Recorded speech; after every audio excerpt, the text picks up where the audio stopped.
Messieurs, dames, bonsoir à toutes et à tous. Aujourd'hui, petite vidéo pour vous présenter les 8 decks pour monter légende ce mois-ci. Car nous sommes le 1er mars et beaucoup de personnes vont se demander quels sont les meilleurs decks pour passer légende. Et aujourd'hui, je vais vous les présenter. Alors, il faut savoir que euh,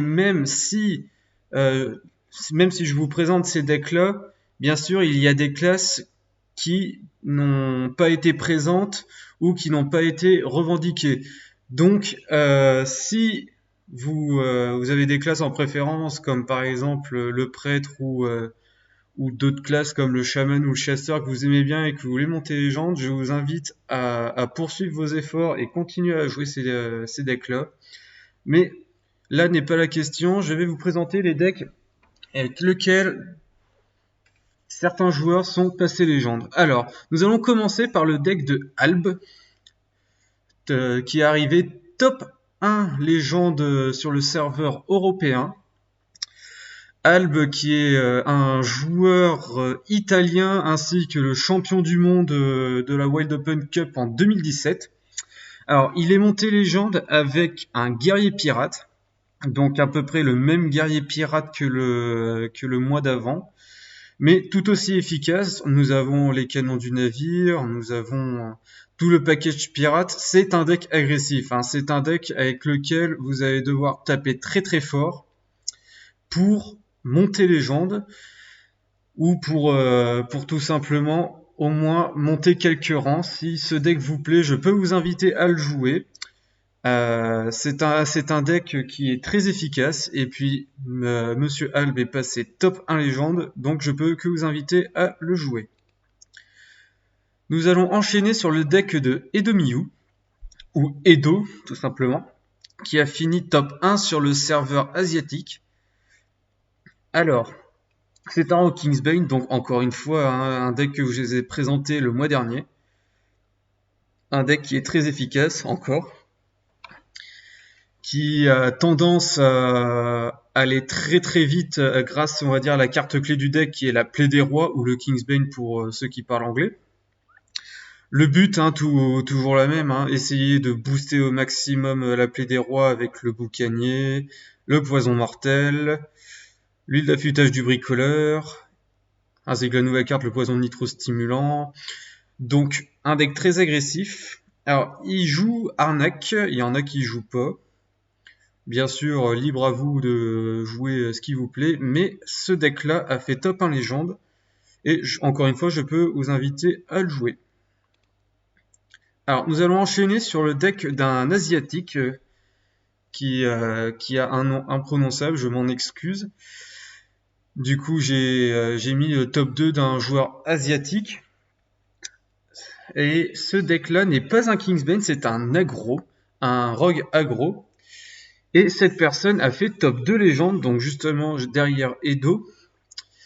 Et c'est un deck qui est différent du Rock Kingsbane, car il a pour but de vraiment agresser, mais sans vraiment la plaie des rois, mais plutôt avec le cimetière fourchu, qui va avoir pour but de vraiment agresser. Qu'est-ce qui change par rapport au Rock Kingsbane? Alors déjà, nous avons les attaques pernicieuses, qui est une carte qui inflige 3 points de dégâts et qui coûte 1, donc une carte très très agressive. Le jongleur de crayon, qui marche très très bien là-dedans. Nous avons sinon l'embusqué. Alors, pour ceux qui ne savent pas, embusqué est joué pour contrer les decks rénaux. Donc, ils vont placer 3 embuscades, et bien sûr, hein, le fait d'avoir placé 3 embuscades, et une carte qui va empêcher les Reno, par exemple, à jouer leur Reno Jackson pour se soigner, et ça va embêter l'adversaire, et vous, derrière, vous allez pouvoir agresser. Donc, si vous voulez jouer voleur, mais que vous voulez pas jouer, et que vous voulez pas jouer Kingsbane, je vous invite à jouer ce deck-là, qui est très très efficace. Pour l'avoir testé, il est très très efficace. Et puis, nous allons passer à la suite, avec le deck de moi, justement, où je suis arrivé top 3 légende. Alors, j'ai certes un petit peu descendu. Je suis rang 17, rang 17 Europe. Alors, c'est un Painlock. Un Painlock qui est Alors bien sûr, les Painlock, il y a plusieurs versions. Moi, j'ai voulu jouer ma version à moi, car bien sûr, les joueurs qui, en règle générale, arrivent en top légende sont des joueurs qui ont tendance certes à jouer des decks méta, mais qui ont leur decklist indépendante. Les decks méta ont plusieurs versions. Moi, j'ai voulu jouer ma version à moi, avec réanimation morbide, balai, enfin tout le package du Painlock très classique. Je joue que un guide, pour la simple et bonne raison que quand j'en ai joué deux, ça m'embêtait plus qu'autre chose, et en une fois, elle me suffit largement. Jongleur de crayon, très efficace, Cobol, Séjour des âmes qui m'a sauvé plus d'une fois. Si vous l'avez pas, bien sûr, c'est remplaçable, mais je vous invite quand même à l'avoir. Puissance accablante, qui est un bon finisher et qui peut très bien comboter avec tout. Je vais vous expliquer pourquoi juste après. Voile de mort qui fait piocher, qui fait accélérer le deck, tout ça en piochant des cartes plus diverses et variées. Je joue demi-portion, il y en a qui le jouent en 2 fois, voire d'autres qui en jouent pas du tout. Moi je le joue en x1 parce que je veux quand même accélérer le géant de chair qui voit ses coups de cristaux baisser à chaque fois que les PV changent. Donc si vous mettez la demi-portion sur votre tête, vous infligez 1 point de dégâts et vu qu'il est vol de vie, il se resoigne. Du coup votre géant coûte -2. Je joue protectrice Sulfury pour justement contrer les aggros. Elle m'a sauvé plus d'une fois et du coup et vu la méta actuelle qui est très agressive, je peux vous inviter à le jouer, bien évidemment. Le Dark Glare, le retour de flamme, il y en a qui le jouent en 2 fois, moi je le joue en 1 fois. Améthyste de sang inférieur. Alors nous allons venir quand même à la carte qui change suivant les versions. Alors il y en a qui jouent Mécano Amplificateur, moi personnellement je le joue. Il y en a qui jouent Oreb, il y en a qui jouent Zephrys. Encore une fois, libre à vous de jouer ce que vous voulez. Alors moi personnellement je joue Mécano Amplificateur car c'est une carte qui peut, on va dire, clôturer une game. Je vous explique. Elle peut mettre Furie des Vents, Provocation ou Bouclier Divin. Certes, alors dans certaines situations, si par exemple vous avez Soul Fury, vous êtes content quand vous avez Bouclier Divin pour faire Bouclier Divin et Provocation. Mais sinon, c'est pour mettre les provocations, par exemple sur les géants, ça va être très fort. Si vous arrivez à poser des géants et tour 4 ça va être très fort.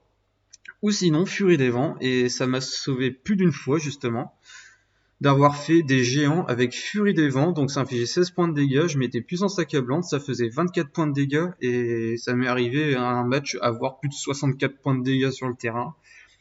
C'est juste monstrueux. Alors, il faut savoir, ce deck est très technique, donc si vous détestez la technicité et que vous privilégiez la facilité, je vous déconseille de jouer ce deck, mais si vous aimez bien réfléchir et jouer quelque chose d'original, d'original entre guillemets, puisque c'est un deck qui reste quand même méta, je peux vous inviter à jouer cette version-là. Et puis nous allons passer à la suite, avec le deck de Bathory, qui est un deck Reno Warlock, donc le Démonis Reno.